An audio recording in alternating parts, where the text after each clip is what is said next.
Hi everyone, my name is Jake, and my presentation today is going to be on marine pollution. Before I start, I want to kind of apologize if my voice sounds kind of funny. Just combine those two words.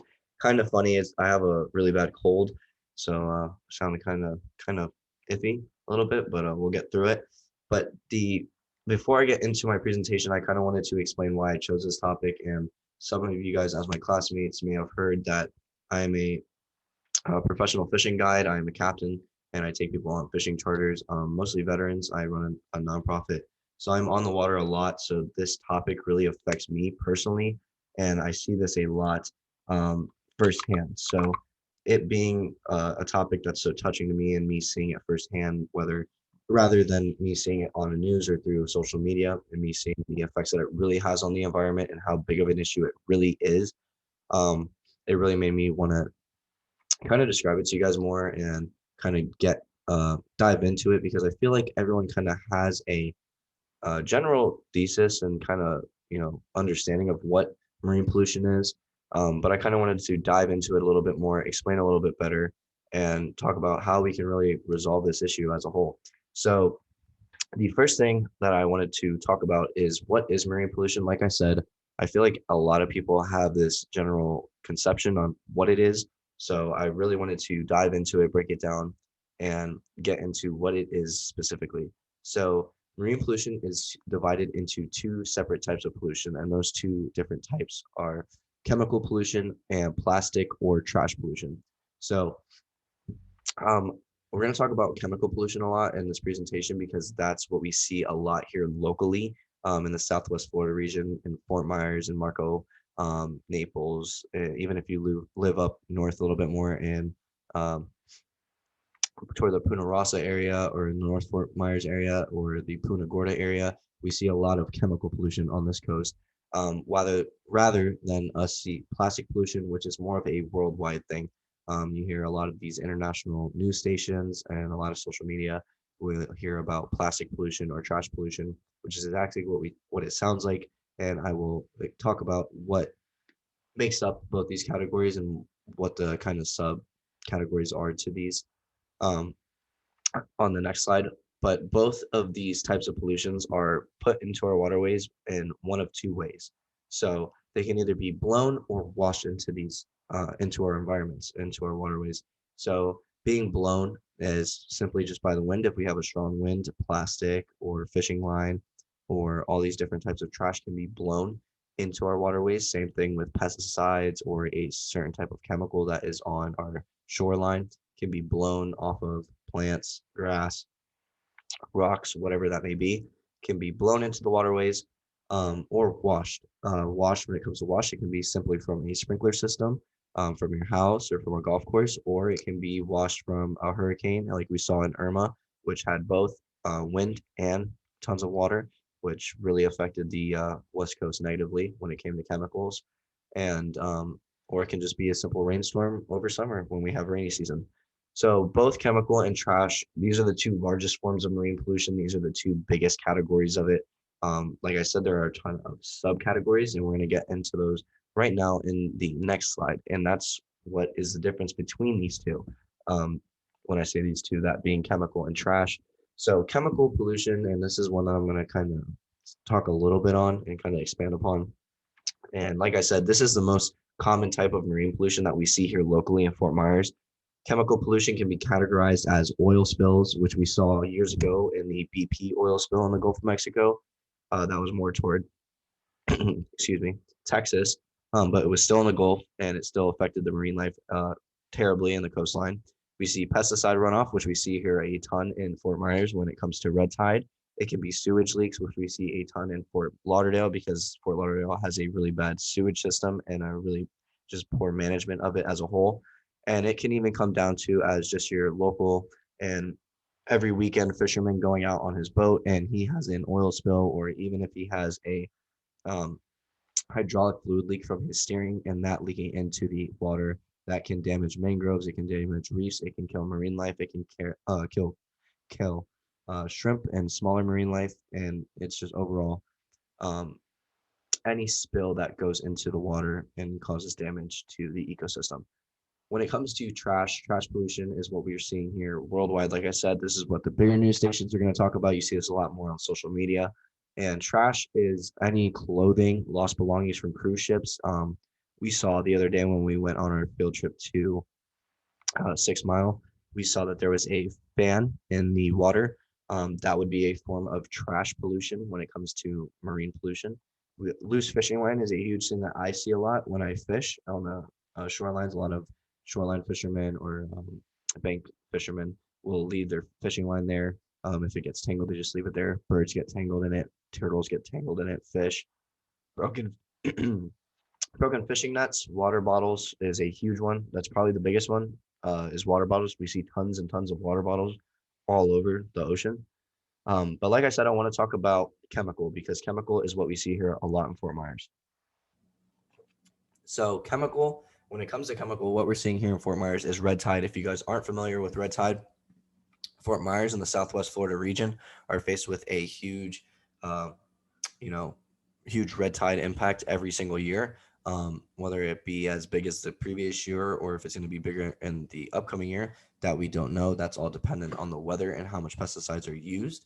But to give you guys like a really good understanding on why we're affected by it, it all originates in Lake Okeechobee. Lake Okeechobee is located in the central region of Florida, and it has two main pump outs. It has one pump out which pumps out onto the west coast, and it will pump out of Port Charlotte, which is not very north at all from us.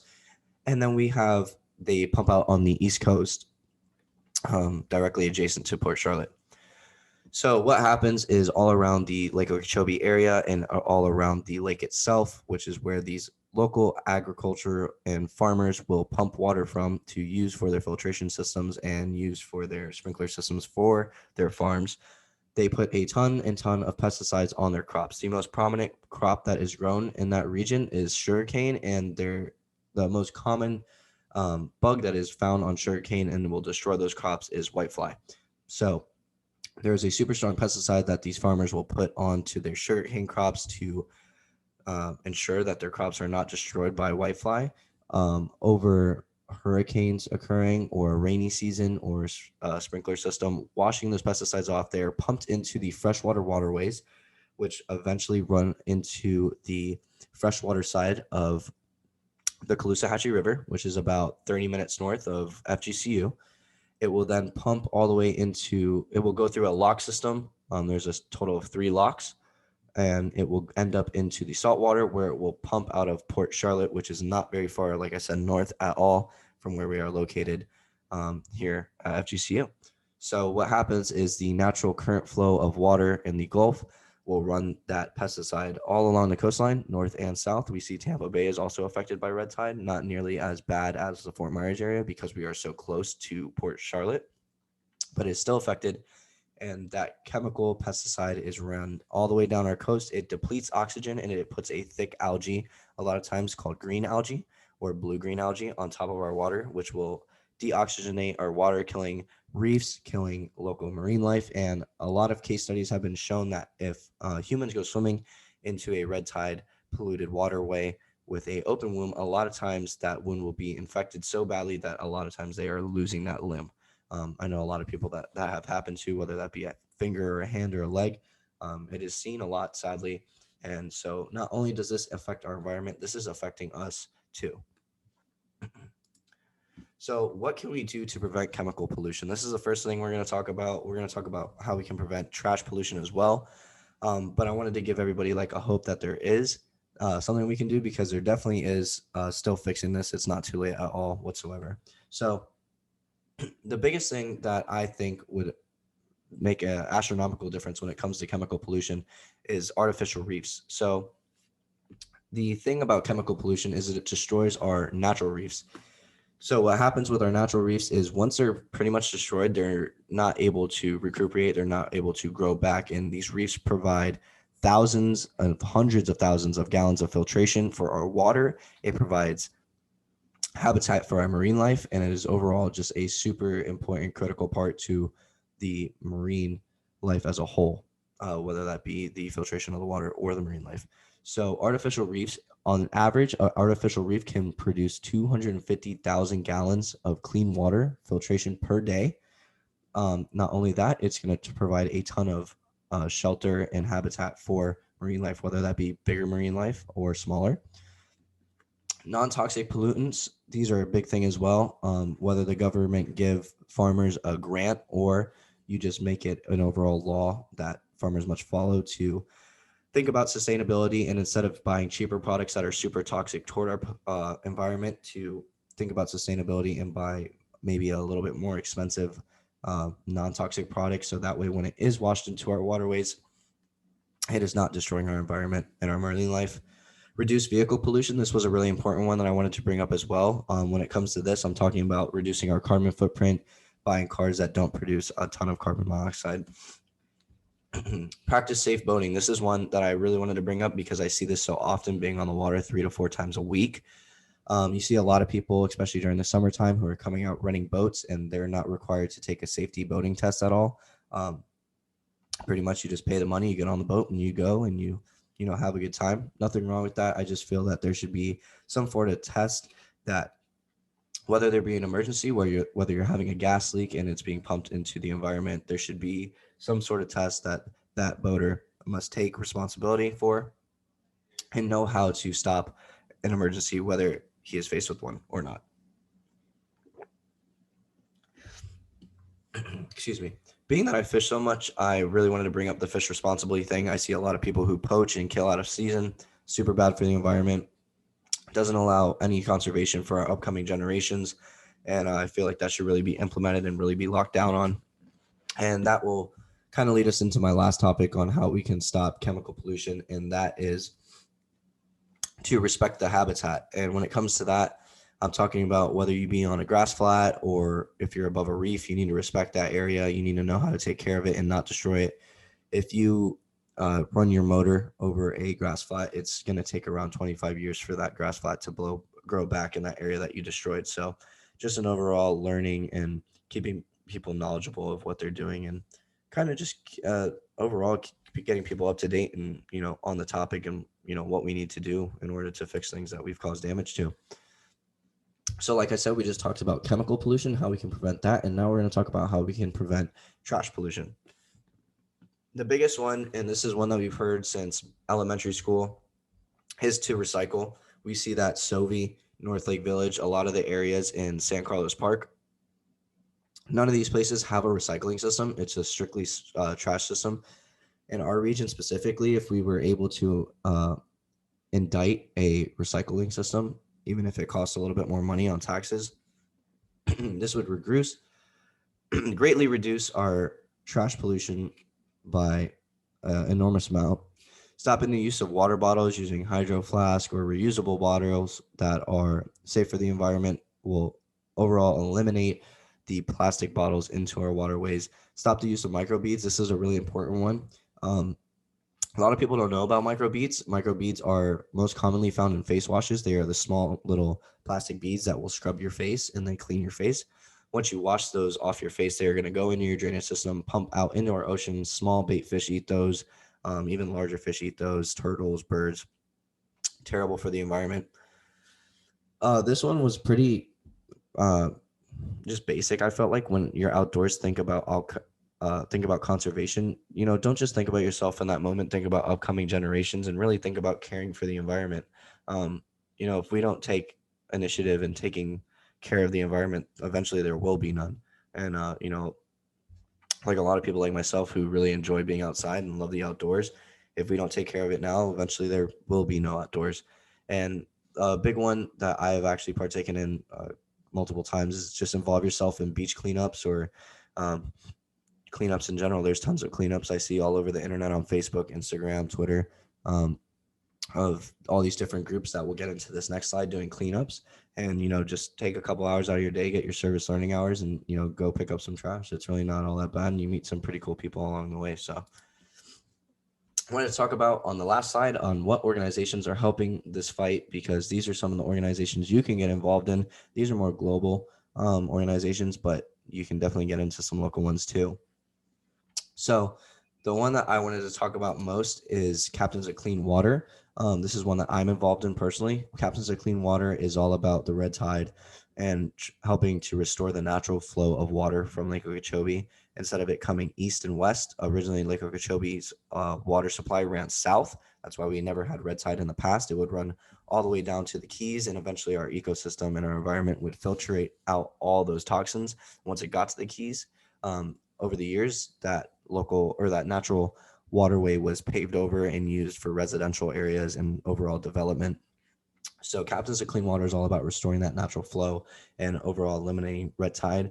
We have Oceana, which I felt like was probably the second most heard of. I'll tell you guys which one I think was the most heard of. Oceana is a Washington, D.C. based ocean conservation organization. They're probably one of the first really big organizations that really stand out and started really pushing for marine pollution to stop as a whole. They really focus on oil and oil spills. Sorry, excuse me. And they have a huge involvement in stopping of global warming and stopping of icebergs melting into the Arctic. Moving on to our next one. This one's going to be Sea Shepherd Conservation Society. And this is definitely the one that I feel like is most heard of. This is going to be the one that everyone has seen on Discovery Channel on their TV show called Whale Wars. They're known for their Japanese whaling activists. They go around and stop Japanese whalers from shooting whales. They have done this since 2005. They are originally the original organization was started in 1977, so they have been around for a long time. They're eco-terrorist, or the Japanese government declared them eco-terrorists, and they are no longer allowed on Japanese waters. So they're really fighting like a big battle when it comes to that.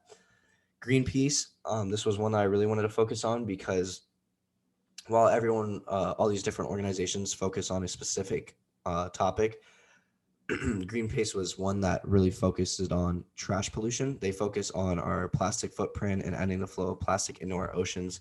And the last one that I wanted to bring up was the Environmental Defense Fund. This is a U.S. Based organization. They really focus on global warming and ecosystem restorations. So like I said, when it comes to artificial reefs being put in place, this is the organization that's going to do this. So overall, marine pollution is a terrible thing that we are faced with. As you guys can see, there's tons of things that we can do about it as long as everybody gets involved. And hopefully you guys learned about this or learned something about marine pollution from this and what we can do to help it. And hope you guys enjoyed, and thanks for watching.